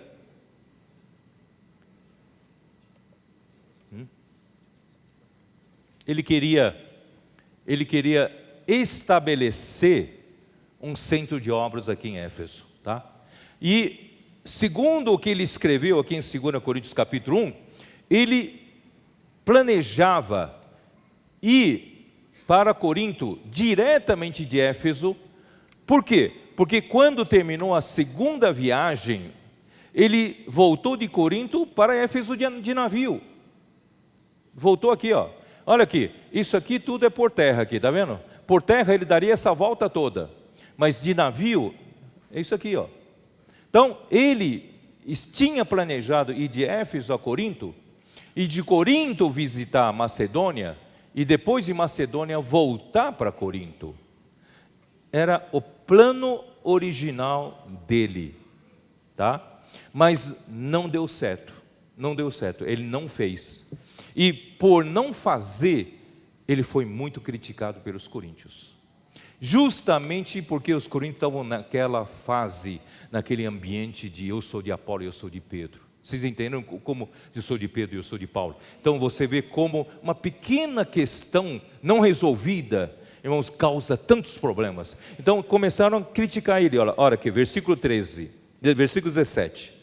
Ora, determinando isto, terei porventura agido com leviandade, porque criticaram que Paulo estava sendo leviano, falou que vinha, depois não veio, não é isso?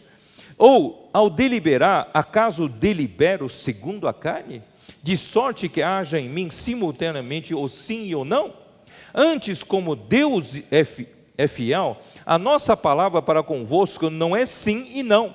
Porque o Filho de Deus, Cristo Jesus, que foi por nosso intermédio, anunciado entre vós, isto é, por mim, e Silvano e Timóteo, não foi sim e não, mas sempre nele houve o sim.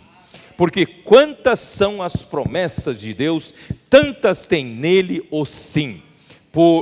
Porquanto também por ele é o amém, para a glória de Deus, por nosso intermédio. Irmãos, Cristo é o sim para as promessas de Deus.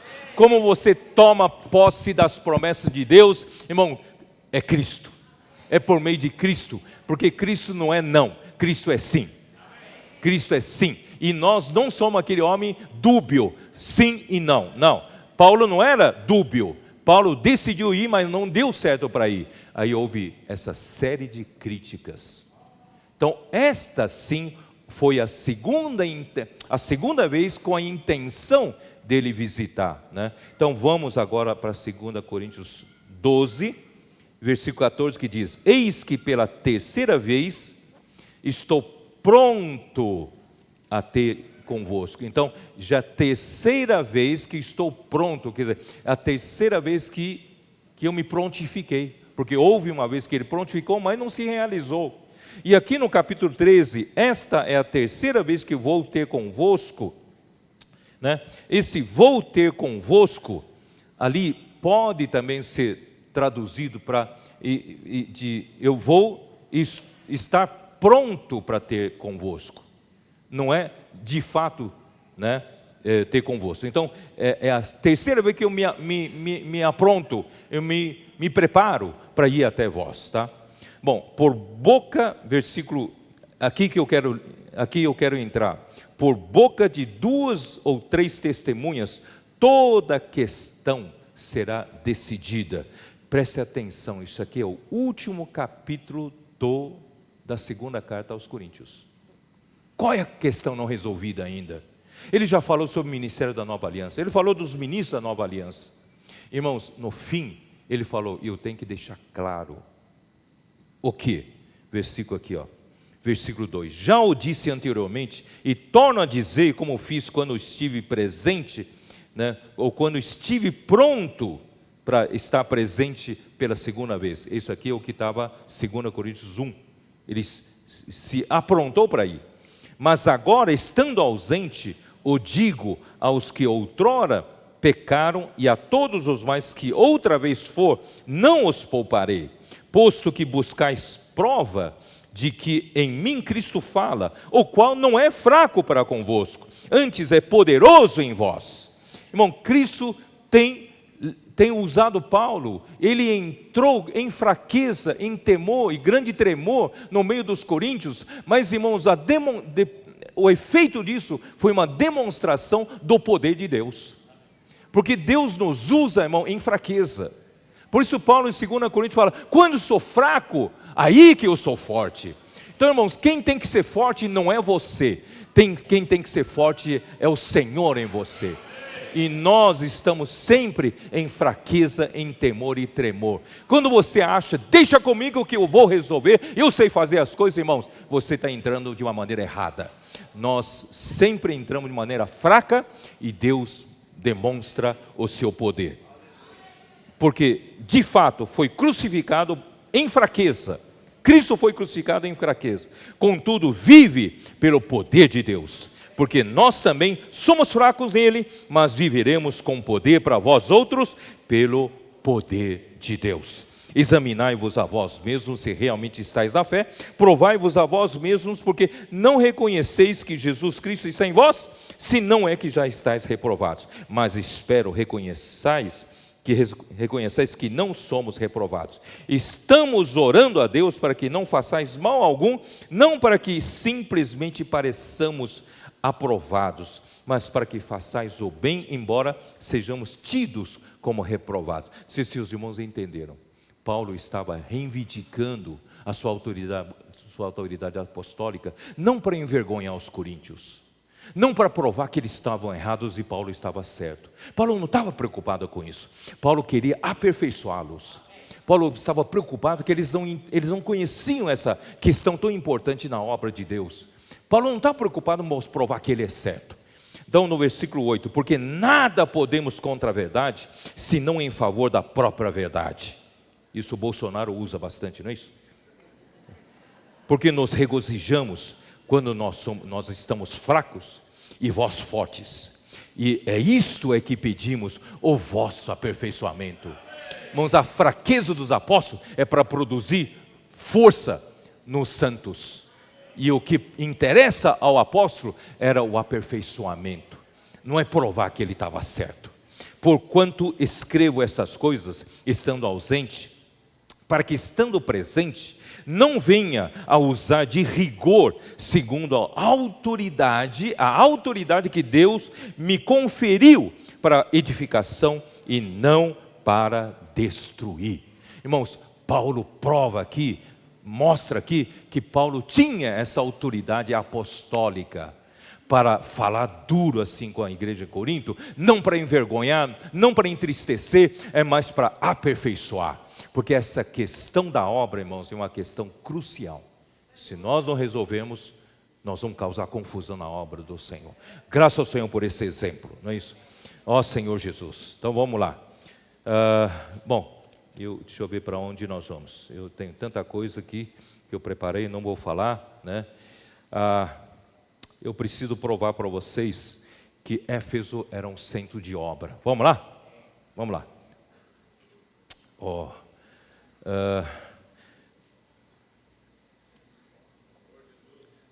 Atos 19.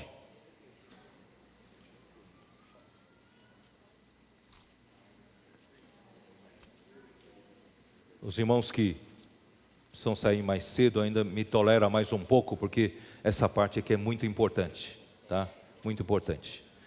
Atos 19, Paulo, versículo 8. Durante 3 meses, Paulo frequentou a sinagoga, onde falava ousadamente, dissertando e persuadindo com respeito ao reino de Deus na sinagoga. 3 meses. Não deu certo, visto que alguns deles se mostravam empedernidos e descrentes, falando mal do caminho diante da multidão. Paulo, apartando-se deles, separou os discípulos, passando a discorrer diariamente na escola de Tirano. O que era a escola de Tirano? Tirano devia ser um desses filósofos que tinha uma escola de filosofia. Naquele tempo os gregos eram muito dados a isso. Escolas, né? E essa escola, na verdade, ensinavam tudo, ensinavam ciência, matemática, né, tal, mas também a filosofia. Agora, Paulo deve ter, ou os discípulos ali, alugado um espaço na escola de Tirano, e ali ele permaneceu por 2 anos, não é isso? Durou isso no espaço de 2 anos, irmão. 2 anos não é pouco tempo. Qual era o desejo de Paulo permanecer 2 anos em Éfeso? Dando ensejo a que todos os habitantes da Ásia ouvissem a palavra do Senhor, tanto judeus como gregos. Paulo, ele já tinha intenção, e eu mostrei isso para os irmãos no começo do livro de Romanos e no final do livro de Romanos, ele tinha a intenção de que a região que ele estava atuando, ele já fez o suficiente. Ele queria partir para outro campo de atividades, ele queria ir para a Espanha, passando por Roma. Eu mostrei isso para vocês. Mas antes dele ir definitivamente para a Espanha, ele precisava consolidar a sua obra na região em que ele atuou. E a Ásia Menor era uma região importantíssima, estratégica. E a cidade mais estratégica era Éfeso, era uma cidade portuária. Então, irmãos, ali Paulo teve a intenção de fazer uma escola, fazer um centro de obra, um tipo de um SEAP. O primeiro SEAP foi feito por Paulo em Éfeso. Mas esse SEAP é para aperfeiçoar obreiros. Esse SEAP é para aperfeiçoar os cooperadores. Esse SEAP é para produzir mais apóstolos, outros apóstolos. Irmãos, por que eu tenho essa ousadia de falar isso? Irmãos, pelo menos um apóstolo a gente conhece. Quem? Epáfras. Vocês se lembram do Epáfras? Epáfras em Colossenses 1, como Paulo disse, vamos lá, Colossenses.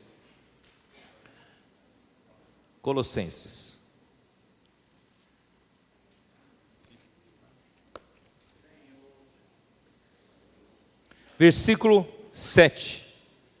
Segundo fostes instruídos por Epáfras, nosso amado conservo, e quanto a vós outros, fiel ministro de Cristo. Então, Paulo nunca teve oportunidade de ir até Colossos, embora seja perto, ele nunca foi. Mas quem levantou a igreja em Colossos? Epáfras. Epáfras foi conservo de Paulo e foi fiel ministro de Cristo para os colossenses. Agora eu vou dizer para você, não só para os colossenses, vamos para o final de Colossenses, vamos lá. Para o final de Colossenses, capítulo 4, versículo 12. Saúda-vos Epáfras, que é dentre vós, servo de Cristo Jesus, o qual se esforça sobremaneira continuamente por vós nas orações, para que vos conserveis perfeitos e plenamente convictos com toda a vontade de Deus. E dele dou testemunho de que muito se preocupa por vós.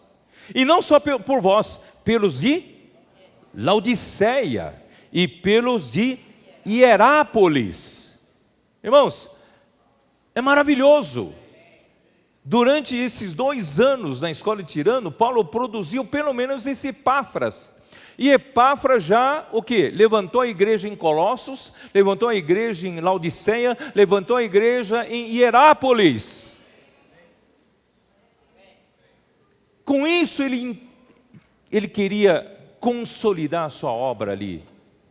E por outro lado, eu agora já não tenho mais tempo para mostrar, mas por outro lado, onde está? Põe para mim aquele mapa de novo. Por outro lado, agora já põe na terceira viagem, isso. E por outro lado, Paulo, ele queria também, veja aqui, aqui Éfeso, ele conseguia consolidar a obra aqui, tá vendo? Em toda a Ásia aqui, Mas do lado de cá, ele precisava de pelo menos um mini centro. Ele queria consolidar em Corinto. Corinto é um centro importante, porque de Corinto, futuramente ele iria navegar da Espanha, passando por Itália, ele vinha por esse canal aqui, aqui. E daqui é que ele vinha para cá, tá? Então Corinto era outro centro, tá? Então quando ele tinha a intenção, de permanecer mais tempo. Onde está isso? Deixa eu ver se eu acho. Senhor Jesus.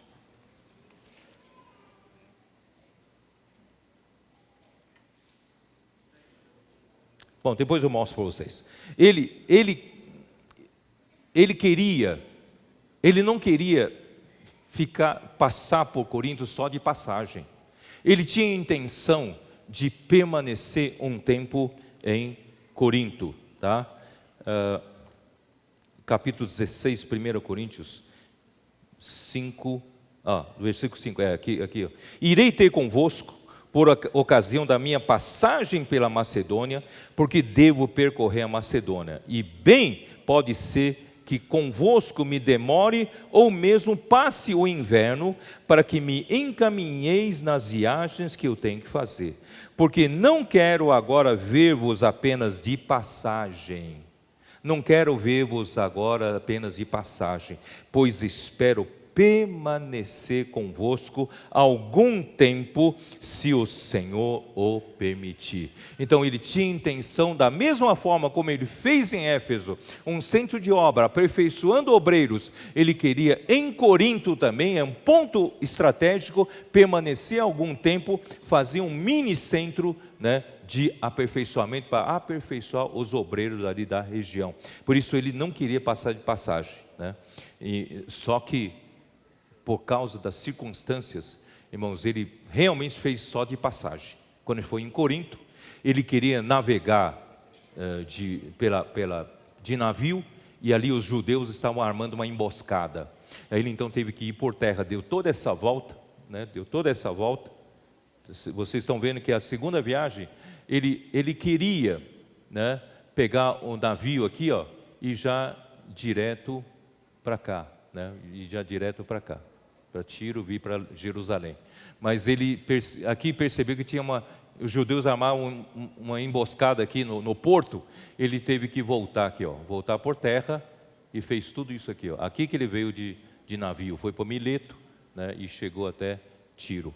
Então, Paulo tinha essa intenção: centro de obras em Éfeso e mini centro de obras em Corinto, que ele não conseguiu fazer. Bom, ó Senhor Jesus, eu preciso terminar essa mensagem, eu não tenho tempo para isso, e eu quero dizer para vocês o seguinte: no fim das contas, o que aconteceu? Ele foi preso em Jerusalém, ele foi levado para Cesareia, permaneceu por 2 anos, e ele apelou para o César quando percebeu uma armadilha armada pelos judeus. Ele foi parar em Roma, e ali em Roma, irmãos, ele foi na prisão domiciliar, e na prisão domiciliar ele escreveu 4 livros preciosíssimos da Bíblia, que são o quê? Me ajudem aqui. Colossenses, Efésios, não é Gálatas, Filipenses e Filemão, tá? Então ele escreveu essas 4 cartas. E depois ele saiu da prisão, ele visitou várias igrejas, inclusive Éfeso, Macedônia, né? Até Creta, né? Ele passou por vários lugares, mas de repente ele não esperava, o imperador Nero o prendeu novamente. E nessa segunda prisão ele escreveu a última carta, a segunda carta ao Timóteo, tá? Então ali ele percebeu já em 2 Timóteo que o tempo de partida dele já era chegado. Ele percebeu que era o momento dele partir para o Senhor, ser martirizado pelo Senhor. E de fato Paulo faleceu, talvez por volta do ano 67. Por volta do ano 67. Mas a história continua. João, aleluia por João. João estava em Jerusalém, mas antes da grande destruição de Jerusalém do ano 70 pelo imperador, pelo príncipe Tito, provavelmente por volta do ano 69, João saiu de Jerusalém. E adivinha para onde ele foi? Ele foi para Éfeso. Deus preparou isso. Deus preparou um centro de obra. Por meio de Paulo, floresceu ali a obra com as igrejas ali na Ásia Menor. E Deus levou João para lá. E João trabalhou no mínimo, irmãos, nessa primeira etapa, antes de escrever Apocalipse, do ano 70 até ano 90. São 20 anos de trabalho. Nesses 20 anos, irmãos, João fez uma coisa maravilhosa. Ele conseguiu levar aqueles irmãos cheios do conhecimento para o Espírito, para o amor fraternal, para a prática do amor, a prática de viver no Espírito.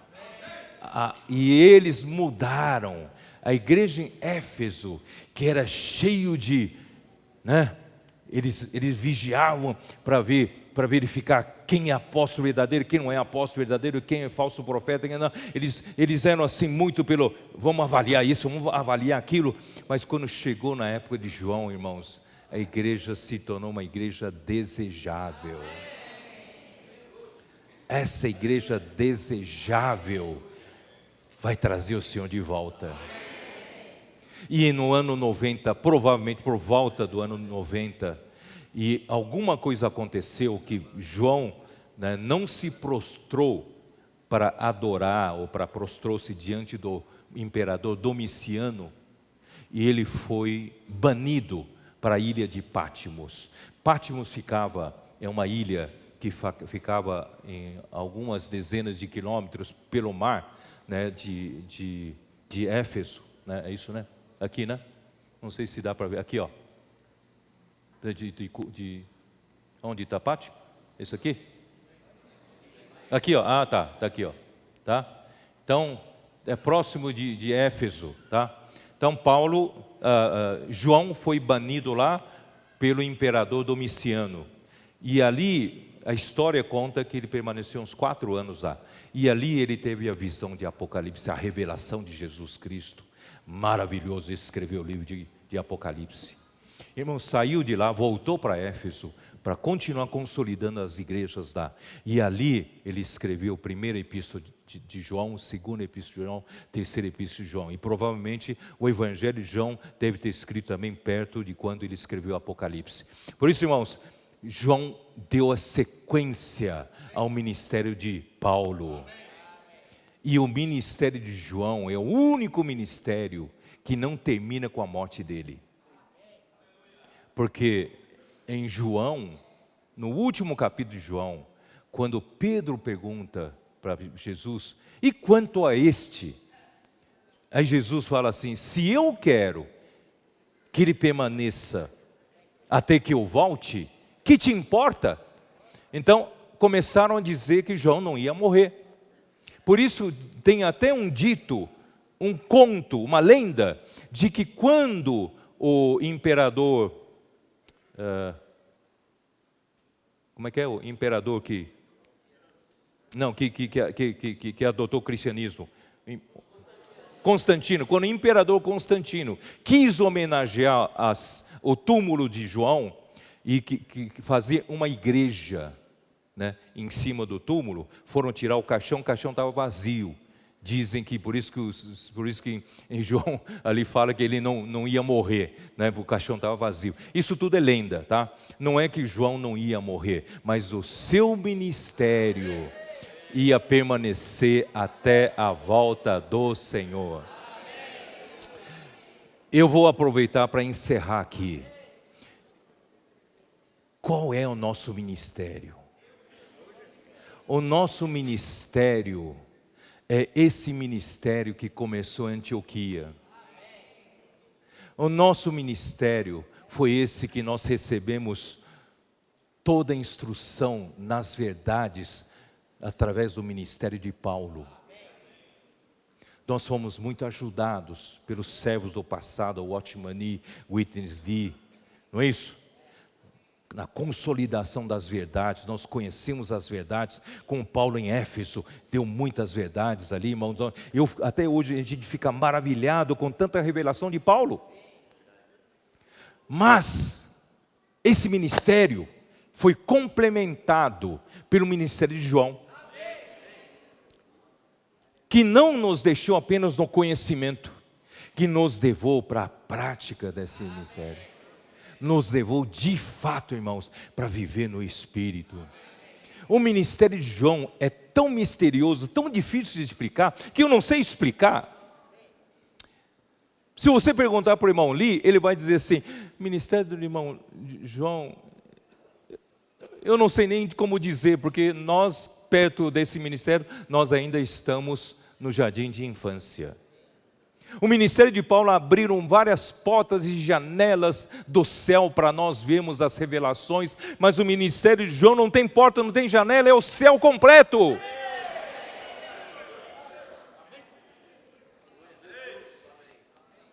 Então esse ministério que nós estamos, irmãos, vem desde Paulo, de lá.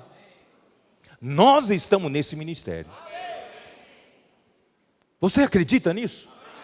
Nós estamos nesse ministério de Paulo, até ele ser martirizado, e a continuação foi com João. E nós estamos nesse processo do ministério de João. Nós estamos dentro do ministério de João, porque irmão Dong, enquanto era vivo, ele trouxe esse ministério para o Brasil. Trouxe ou não trouxe? Pelo menos eu posso dar testemunho que o ministério do irmão Dong me salvou de mero conhecimento. Me salvou de viver a vida da igreja ainda com muita razão. Graças ao Senhor, o ministério de João me trouxe muita vida. Examinar as escrituras pensando que podem achar vida nele e não quereis ir a mim para ter vida. Irmãos, saber da escritura é uma coisa, mas ir até o Senhor é outra coisa. Então o ministério de João está nos levando a ir até o Senhor. E nós estamos ganhando vida, vida e vida.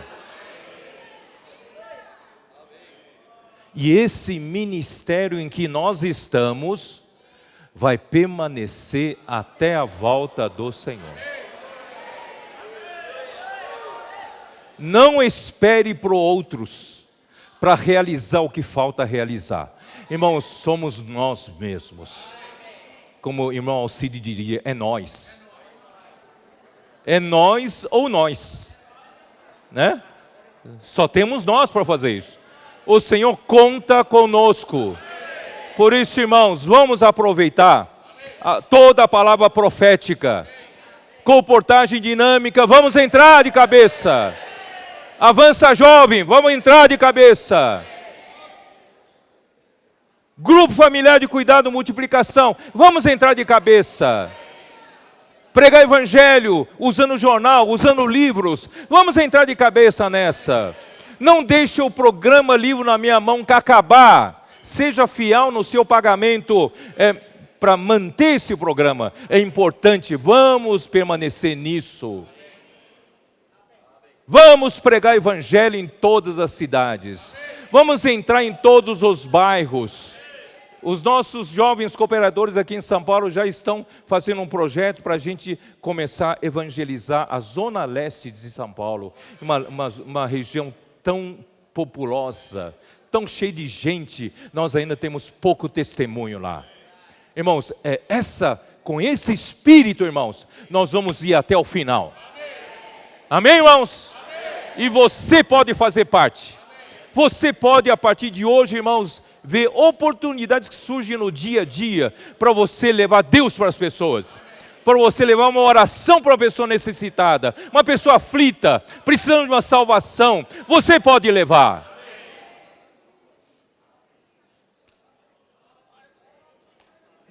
Eu vou orar por vocês. Fique de pé todos, por favor.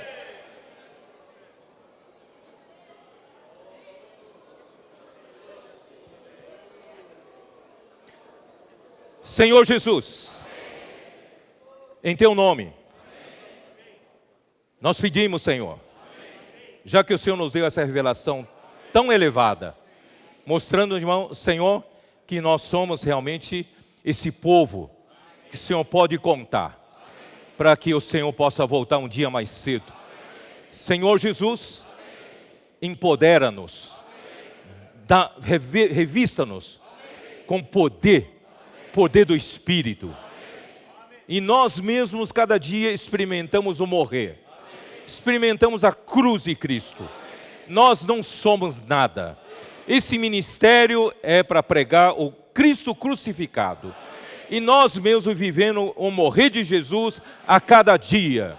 Mas para que o poder da ressurreição possa se manifestar nas nossas vidas. Ó Senhor Jesus, usa-nos, Senhor, para ganhar pessoas lá fora. Usa-nos, Senhor, contactar no nosso dia a dia pessoas que estão aflitas, exaustas.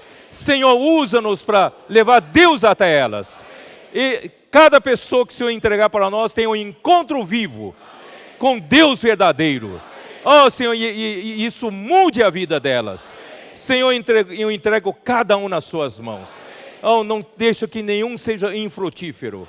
Todos nós queremos dar fruto, queremos ser fecundos. Senhor, multiplicar-nos. Senhor, abençoa a Tua igreja. Também com relação ao serviço da igreja, com relação ao sacerdócio, nos dá serviço cada vez melhores, produzindo, gerando filhos, multiplicando em número, crescendo a Sua igreja. Senhor Jesus, ó Senhor, não queremos outra coisa, queremos fazer a Tua vontade. Senhor, usa a Tua igreja, usa-nos, Senhor, tira-nos da nossa pequenez, tira da nossa visão estreita. Nós queremos nos expor para Ti. Ó Senhor Jesus, ó Senhor Jesus. E aproveito também a orar para aqueles que hoje precisam de cura. Precisam, Senhor, tem alguma necessidade específica. Senhor, não deixe ninguém voltar do jeito que veio. Senhor, cure, Senhor.